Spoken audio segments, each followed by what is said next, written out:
Hello everyone, welcome to Techavro. Today in this video I'm gonna show you how to use only one name on Facebook. Before starting the video, please subscribe to Techavro. So let's get started. For this you have to open your Facebook.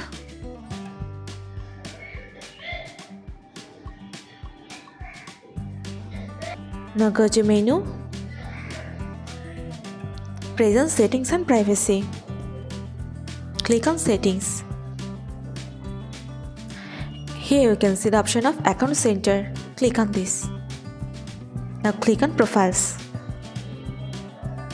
Select your profile and present name.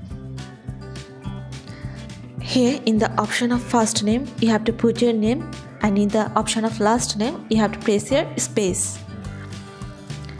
That's it. So this is how you use only one name on Facebook. So guys, that's it.